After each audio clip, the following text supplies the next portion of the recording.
momento sí.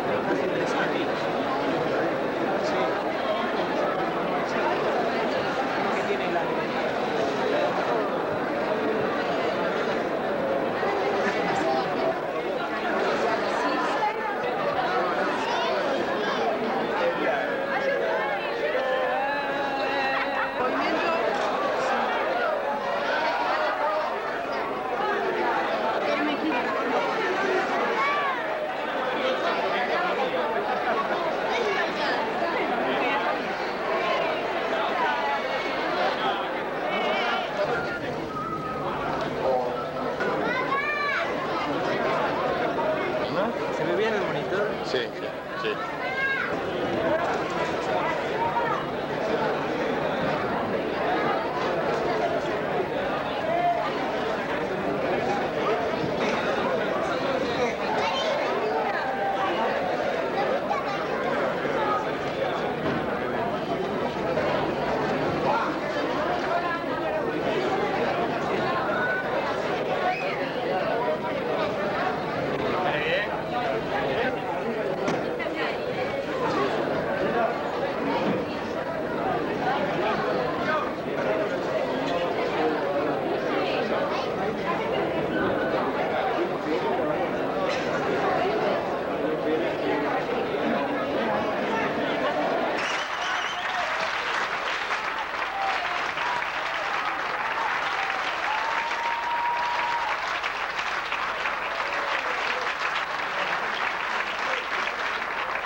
En el pasillo.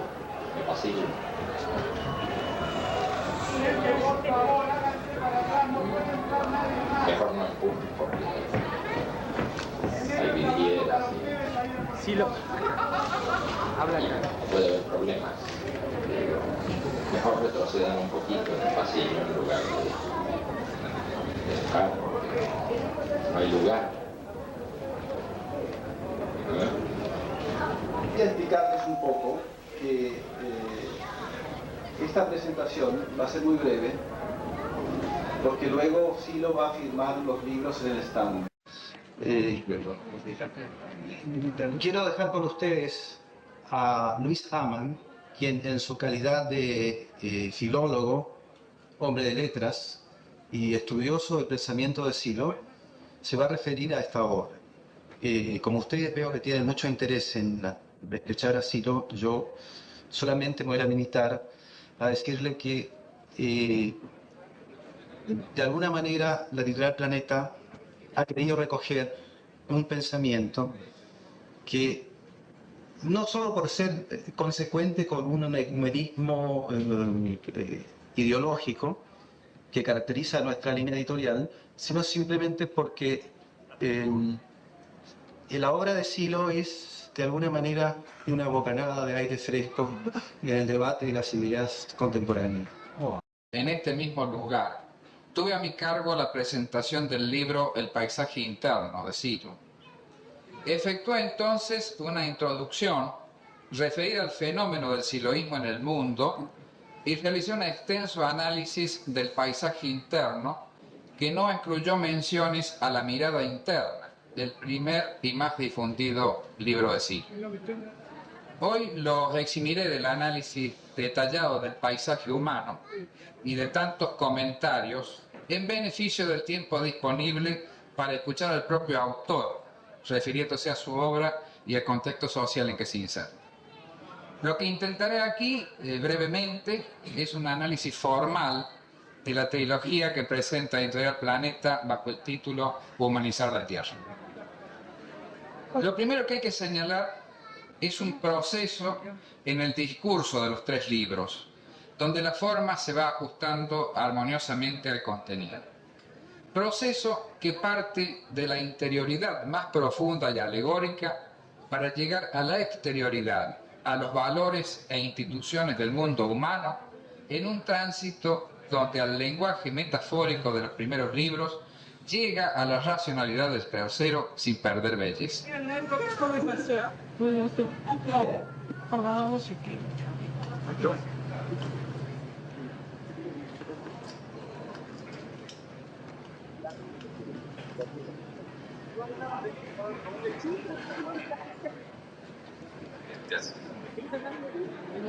La forma externa de los tres libros está expuesta en el apéndice titulado Notas, que informa al lector la división de cada libro en capítulos y de cada uno de ellos en fragmentos o parágrafos numerados. Los grandes motivos de la trilogía, al igual que el discurso empleado, pueden verse también secuencialmente. Desde el planteamiento del dolor y el sufrimiento mental como escollos a superar por la acción unitiva en el mundo, tema principal de la mirada interna, se pasa a exhortar al lector a la lucha contra el nihilismo y por el sentido de la vida en el paisaje interno. Finalmente, el paisaje humano fundamenta la acción en el mundo social y hace evaluaciones que reorientan significados y valores aceptados. Hay en todo el discurso una función predominante, la orientación hacia el destinatario, la función conativa.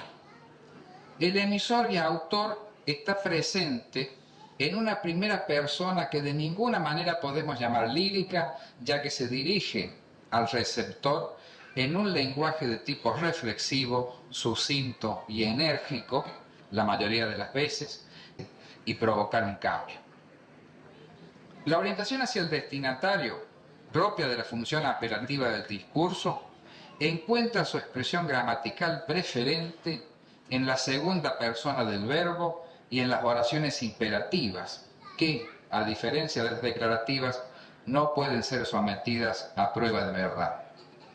La primera persona del discurso juega aquí dos roles. Se podría caracterizar como suplicatoria cuando se subordina a la segunda.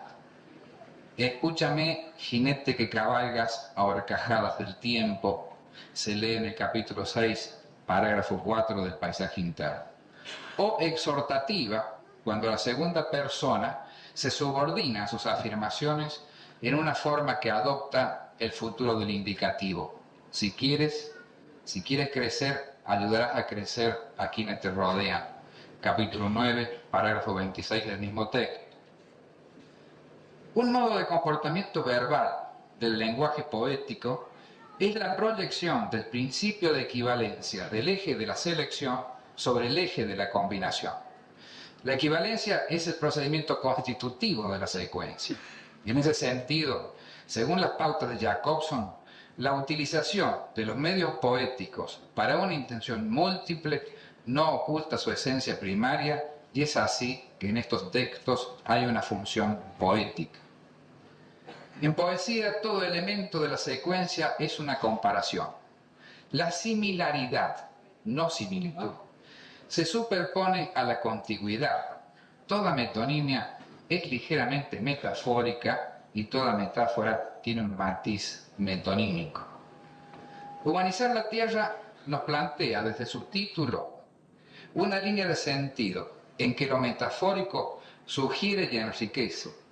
Y aun cuando el discurso avanza en una concatenación lógica de temas y formas hasta llegar a la propuesta final, casi didáctica y neutra, el mensaje se enriquece por la ambigüedad de lo poético, se centra en sí mismo y muchas de las afirmaciones que realiza el autor son reiteraciones y ampliaciones de lo dicho anteriormente.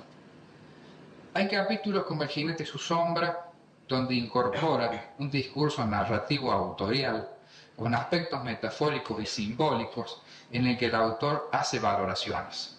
Extraños encuentros estos en los que el anciano sufre. Pero no se ubica como personaje, sino que cumple una función mediadora. Sin embargo, y para reafirmar el tono de sentencia que parte de una fuerte presencia del emisor, de pronto aparece la primera persona que constata y apela. Sin embargo, reconozco en el rostro de los tres mi propio rostro y me parece advertir que todo ser humano, sea cual fuera su edad, puede transitar por esos tiempos. Sintetizando este brevísimo enfoque formal, esta obra, la trilogía, por su ordenamiento y distribución, tiene una preponderante función connotativa paradigmática, pues sus partes no están conectadas por un mero transcurso de acciones, sino que constituyen un mosaico de reflexiones cargadas de significados determinados que obran como significantes de la significación total. Muchas gracias por su atención.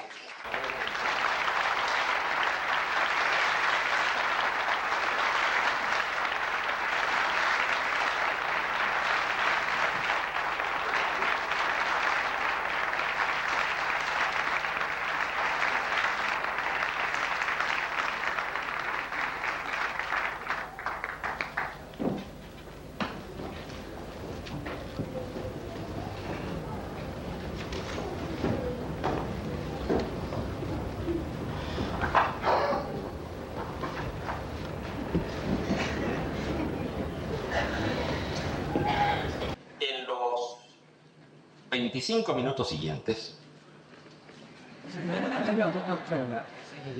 me propongo dar una idea general de esta trilogía que hoy se lanza bajo el título de Humanizar la Tierra. He pensado que entrar en tema directamente, sin dar algunos datos sobre los contextos que operaron en esta producción, era, cuanto menos, insuficiente. Además, he considerado que debía dar mi opinión francamente comprometida sobre tales contextos y no limitarme a una descripción neutra.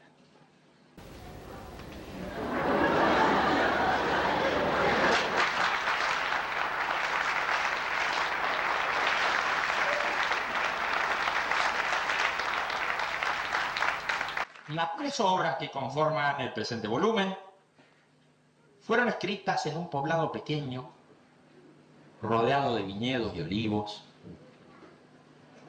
Plantaciones estas que corresponden en general a la producción agrícola de las zonas semidesérticas. Ese es el enmarque paisajístico en el que se ha generado este libro. Pero también es necesario mencionar otros aspectos, entre los que quisiera destacar el del ambiente cultural de este país, tan refractario al surgimiento de las nuevas ideas. Estos escritos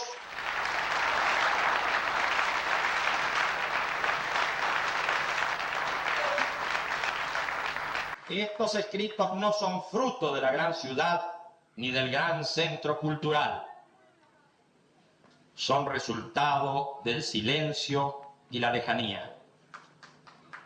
Esta ausencia, esta barrera psicológica puesta entre nosotros y la cultura oficial ha sido beneficiosa.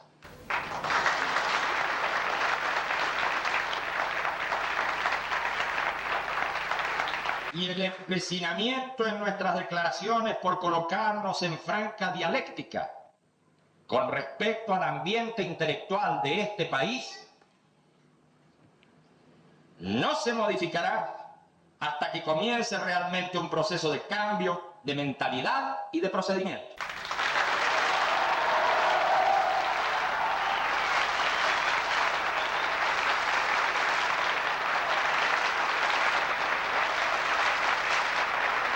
Pero el cambio no sobrevendrá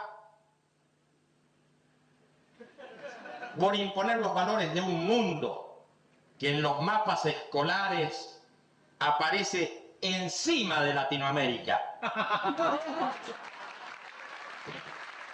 Ni ocurrirá tampoco por el rescate de supuestas raíces telúricas. Nosotros que venimos empeñados en enseñar que no hay identidad ni se logra progreso por la toma de modelos del mundo externo, chocamos desde hace mucho tiempo con las diversas interpretaciones de la llamada cultura nacional. Porque es evidente que la cultura no consiste en un ropaje, en un folclore, ni en una lucha estéril y superficial contra tal ropaje y tal folclore. Si es que tiene que nacer tal identidad, solo se logrará pensando y haciendo desde adentro de un país y desde adentro de un continente, con la intención puesta en devolver al mundo los aportes positivos que ese mundo ha dado y en no devolver todas las maldades que ese mundo también ha generado.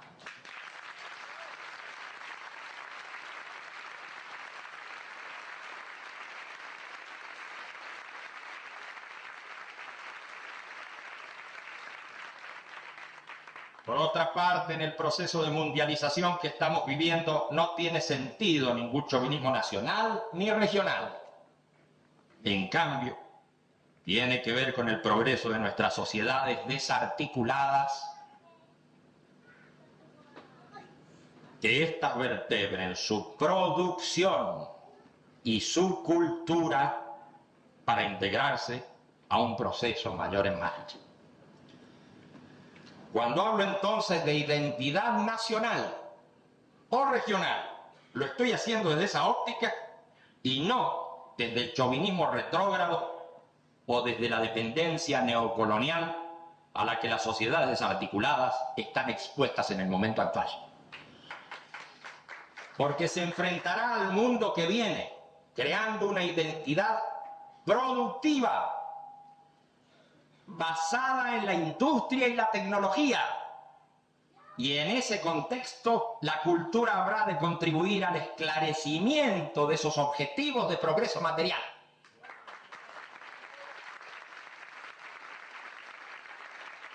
así es que pensar a nuestras sociedades desde adentro significará básicamente pensar en desarrollarlas en base a la creación de centros productivos de energía, industria y tecnología. ¿Cómo definiremos entonces la cultura que queremos? No para el mundo, por cierto, sino para este país, para este continente y para esta etapa inmediata. La definiremos como una orientadora ideológica lanzada en todos los campos del quehacer intelectual hacia el logro de la producción material de bienestar. Mientras eso no ocurra, la cultura continuará manipulada por incompetentes, sirviendo solo como instrumento desviatorio de los cambios profundos que hoy requieren nuestros pueblos.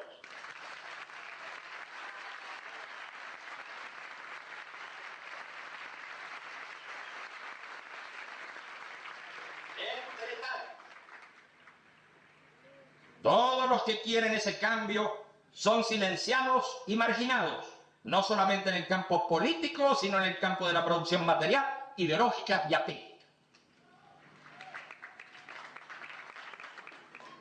Cuánta mentira se ha pergeñado aquí, haciendo creer a través de ciertos medios de difusión corruptos, a través de algunos círculos intelectuales y políticos, que nuestra obra es simplemente una mixtura ideológica europea.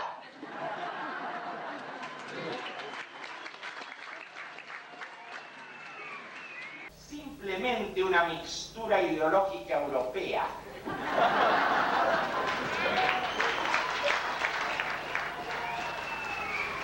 Como si no hubiera que rescatar de Europa vigorosas enseñanzas y como si la crítica lanzada no fuera hecha a su vez desde ideologemas europeos.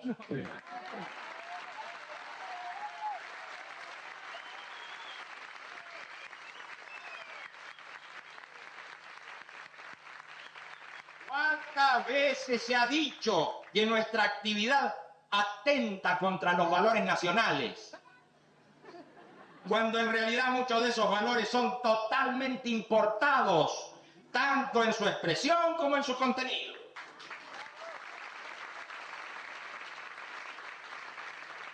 Cuánto irresponsable ha afirmado, haciéndose eco de centros de poder foráneo, que nosotros dependemos de los foráneos.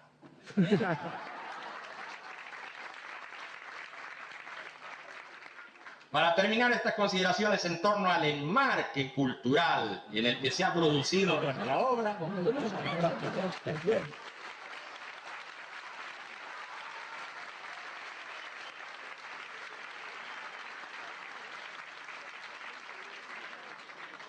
digamos esto: si en una sociedad se instala como uso la falsedad de juicio y se institucionaliza tal falsedad, es porque algo grave está ocurriendo allí. Y no sería de extrañar que todo fuera saliendo cada vez peor en esta torre de Babel, en la que las personas ya no se entienden, porque se afirma que lo blanco es negro, lo negro azul y lo azul es amarillo. Pero dejando de lado nuestras luchas en este país y en este continente, dejando de lado nuestros contextos mayores aún en los que se da nuestra obra, nos concentraremos en el comentario específico del libro que hoy lanzamos.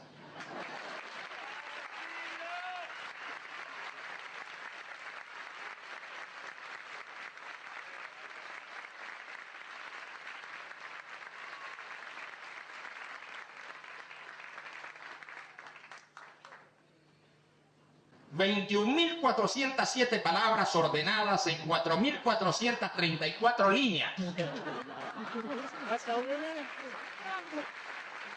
Que plasma el pensamiento de esta obra son pocas palabras y pocas líneas. Esa escasez material suelta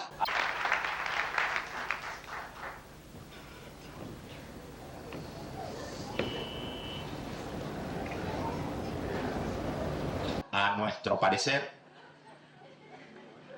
las alas de una reflexión pausada.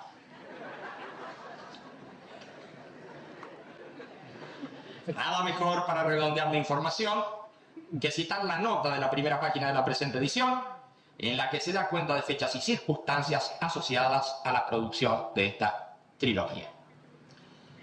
Comillas.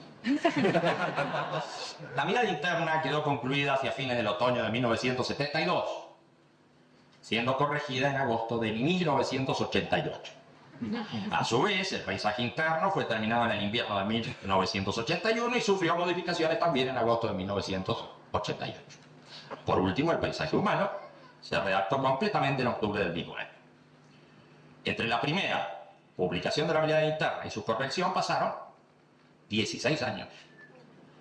En ese lapso, el libro circuló en numerosas lenguas de Oriente y Occidente, motivando el contacto personal y epistolar del autor con lectores de distintas latitudes. Ese hecho, seguramente, contribuyó a decidir la modificación de varios capítulos del escrito, porque se advirtió que los diferentes estratos culturales a los que arribaba la obra producían innumerables diferencias en la interpretación de los textos. Incluso hubo palabras que presentaron serias dificultades a la hora de la traducción y que más bien equivocaron el sentido primigenio con el que se las utilizara. Posiblemente, continúa diciendo el comentarista, formó parte del plan del autor haber realizado este ayornamiento de los dos primeros libros a fin de ensamblarlos con el tercero. Obsérvese que es en agosto de 1988 cuando se efectúan las correcciones y 2 meses después el tercer libro aparece terminado. Y es que el paisaje humano, si bien mantiene los rasgos fundamentales de estilo de las dos producciones anteriores, a diferencia de ellas destaca particularidades del mundo cultural y social, forzando un giro en el tratamiento de los temas que inevitablemente arrastra a todos los componentes de este cuerpo literario que luego conocemos bajo el título de Humanizar la Tierra. Y aquí termina la cita. Por nuestra parte, podemos decir que esta trilogía refleja el desplazamiento del punto de vista del autor desde la interioridad del ser humano hacia la exterioridad natural y social. Y en efecto, el primer texto a considerar es el de la mirada interna, que está referido a descripciones de fenómenos psíquicos que ocurren en distintos niveles de conciencia. Así, las alegorizaciones y el tratamiento simbólico de esos fenómenos, apoyados en la prosa poética, nos permite detener el fluir asociativo y plasmar estados cambiantes en cuasi objetos detenidos para su mejor disección. A esta forma de describir se le podría oponer otra, bien diferente, la del tratamiento conceptual y racional de los fenómenos del fluir de la conciencia, tal cual hace la fenomenología. Pero ¿cómo haríamos, por ejemplo, con la experiencia del simple transcurrir? Ya Husserl, en la fenomenología de la conciencia del tiempo inmanente, cita al Agustín de las Confesiones, en la que éste dice: cuando trato de comprender el tiempo, no lo experimento, y cuando lo experimento, no lo comprendo. Esto es así, sin duda, porque una de las funciones del concepto es la de detener los fenómenos para abstraer de ellos su estructura esencial. Pero ocurre que no es intención en la mirada interna hacer descripción de esencias, sino mostrar y sugerir por medio de alegorizaciones aquellos fenómenos que son significativos de un sentido, de una dirección, de la conciencia y de la vida. Recuérdese que antes de entrar en esas oscuras descripciones, se recomienda al lector que tenga en cuenta la intención del autor y que observe una determinada actitud si quiere seguir el hilo por esos extraños laberintos. Pero si se quisiera explicar de qué trata finalmente este libro, podría decirse que trata acerca del sentido de la vida, que su tópico principal es el estado de contradicción, y que tal estado se corresponde con el registro de sufrimiento, que la superación del sufrimiento mental es posible en la medida en que se oriente la propia vida en la acción no contradictoria, que tal acción no contradictoria trasciende lo personal y se dirige al mundo de los otros. En resumidas cuentas, la mirada interna habla de la superación del sufrimiento mental por la acción lanzada hacia el mundo social, siempre que esa acción sea registrada como unitiva, como no contradictoria.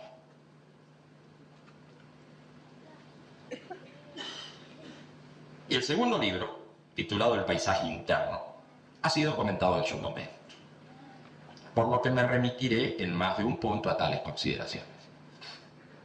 Poco debe agregarse aquí respecto del sistema de alegorización apoyado en la prosa poética que se continúa en este escrito. Lo que aparece como diferente es la temática que se va externalizando hacia el mundo de los valores culturales y con referencias cada vez más decididas hacia el campo de lo social. En los comienzos del libro se lee: salta por encima de tu sufrimiento y no crecerá el abismo, sino la vida que hay en ti. No hay pasión, ni idea, ni acto humano que se desentienda del abismo. Por tanto, tratemos lo único que merece ser tratado: el abismo y aquello que lo sobrepasa. Este planteamiento aparentemente dualista pone en evidencia las preocupaciones fundamentales sobre el crecimiento de la vida y la aniquilación de la vida. La aniquilación parece tomar una cierta sustancialidad al designarla como abismo. Pero no se trata sino de una licencia poética en la que la sola mención de nihilización del ser o tachadura del ser, como propondría Heidegger, provocaría una fractura de estilo irreparable. No estamos pues hablando de abismo en términos de sustancia, sino de anonadamiento u oscurecimiento de la existencia humana.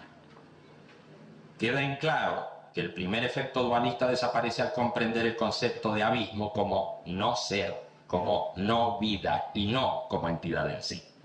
Se escogió el concepto de abismo por las implicancias psicológicas que tiene y porque suscita registros del tipo del vértigo, asociados a una contradictoria sensación de atracción y rechazo.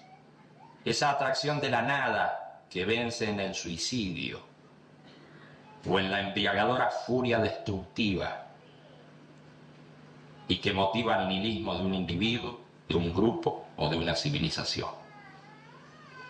Así es que aquí no se está tratando la angustia o la náusea como una pasiva desintegración del sentido, sino el vértigo y la atracción nihilista, deus impersus de la vida, que disputa con esta su reconocimiento. Si en el ser humano existe la libertad de elegir, entonces es posible modificar las condiciones que se preanuncian catastróficas en su mecánico desarrollo. Si, por lo contrario, la libertad humana es solo un mito piadoso, entonces no importa qué rumbo tomen los acontecimientos colectivos o la vida de los individuos, ya que la fatalidad gobierna los hechos. En el paisaje interno se afirma la libertad de la vida. Es más, se dice que su sentido es por esencia libertad y que esta libertad rechaza el absurdo y la noción de lo dado, aun cuando lo dado sea la misma naturaleza. Y esta decisión de ampliar la libertad no queda limitada al individuo, ya que éste no tiene naturaleza, sino que al darse en un proceso histórico responsabiliza al individuo con el conjunto humano. El mundo objetal puede ser modificado y transformado por el hombre, pero en tanto él mismo no se considere en devenir y transformación, sus objetivos serán portadores de su falta de sentido y nihilización del mundo. Por todo lo anterior, en el capítulo 7 se dice: nombrador de mil nombres, hacedor de sentido, transformador del mundo. Tus padres y los padres de tus padres se continúan en ti. No eres un bólido que cae, sino una brillante saeta que vuela hacia los cielos. Eres el sentido del mundo, y cuando aclaras tu sentido, iluminas la tierra. Cuando pierdes tu sentido, la tierra se oscurece y el abismo se abre. Te diré cuál es el sentido de tu vida aquí: humanizar la tierra. ¿Qué es humanizar la tierra? Es superar el dolor y el sufrimiento. Es aprender sin límite. Es amar la realidad que construyes. No cumplirás con tu misión si no pones tus fuerzas en vencer el dolor y el sufrimiento en aquellos que te rodean. Y si logras que ellos a su vez emprendan la tarea de humanizar el mundo, se abrirá su destino hacia una vida nueva.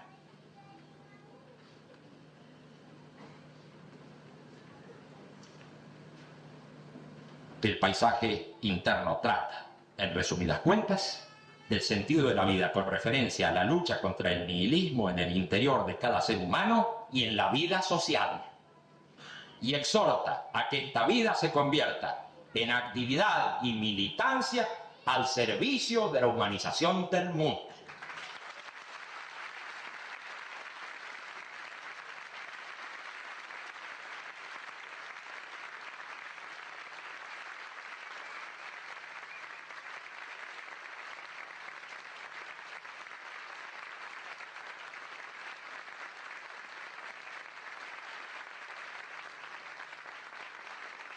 Por último, el tercer libro, titulado El paisaje humano, está dedicado en sus primeros capítulos a esclarecer los significados de paisaje y de mirada que se refiere a ese paisaje, cuestionando la forma de mirar el mundo y de apreciar los valores establecidos.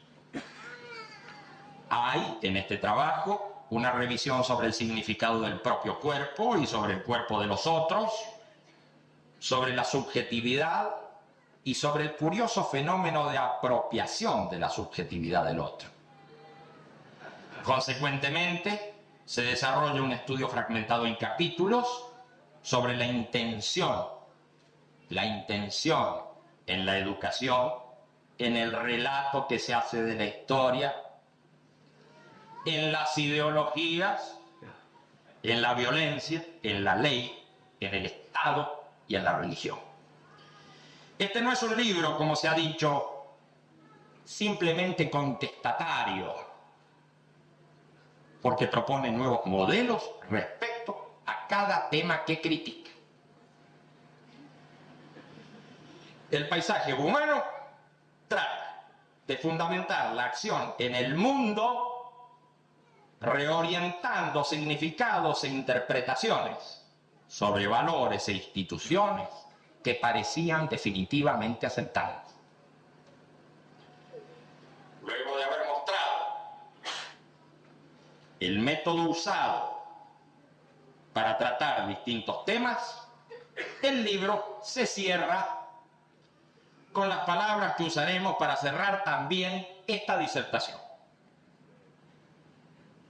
Es innecesario hablar de nuevas cosas si es que hay quienes se interesen en ellas y en la forma que hemos usado para hablar hasta aquí, porque ellos pueden hablar del mismo modo en que lo haríamos nosotros. Y, en cambio, si habláramos sobre cosas que no interesan a nadie, o con una forma de expresión que no permitiera develarlas, sería un contrasentido seguir hablando para otros.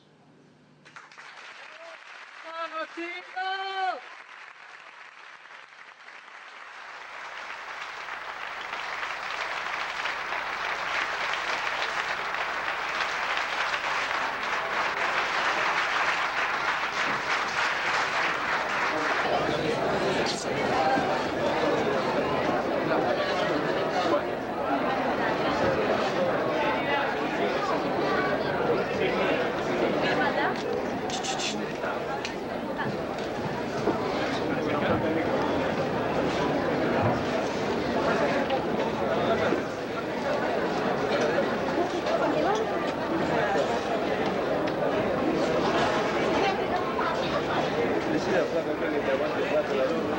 Sí, la tiene.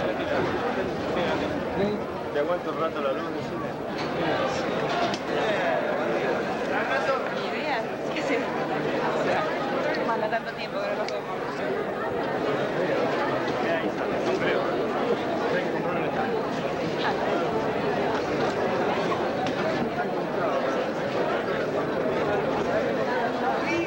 Necesito hablar contigo. Bueno. Voy a estar arriba del stand. En la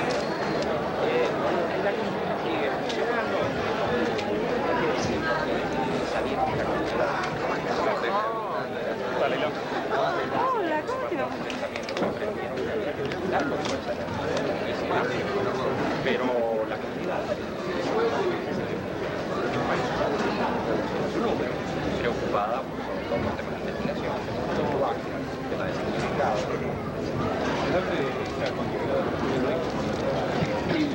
Me parece que sí, que es absolutamente correcto.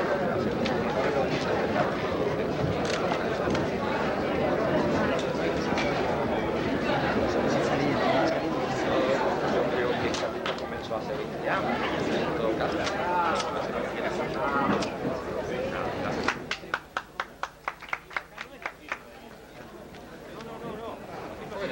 por favor. Acá no es la firma, es en el stand. No. Ah, muy bien.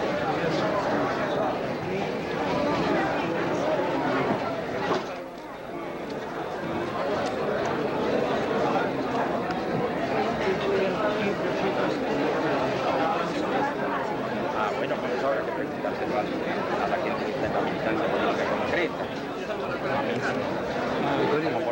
Como político hay que tener habilidades para hacer política, no cualquiera, el zapatero a tus zapatos, ¿no? Así que no es ese mi caso, pero seguro que tiene resultados. Bien. Sí. Bueno, cuídame. Bueno, listo, entonces vamos saliendo para la firmadera porque hay que desalojar el lugar. Por acá, negro. Levántalo, Piti. ¿Dónde?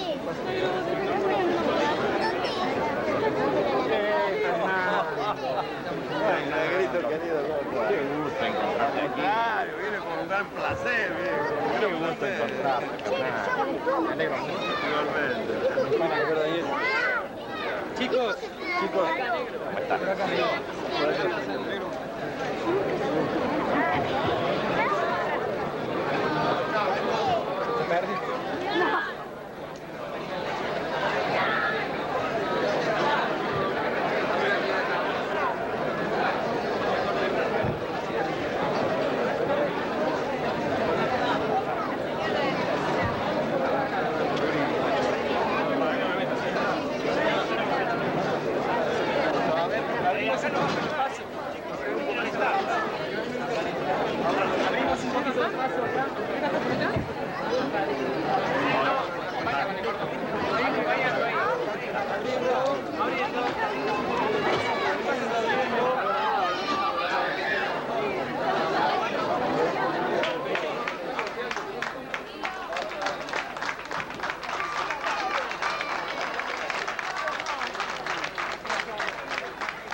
Un poquito de calor, ¿no? Sí, pero mira, es el día más feliz de mi vida. ¿Por qué?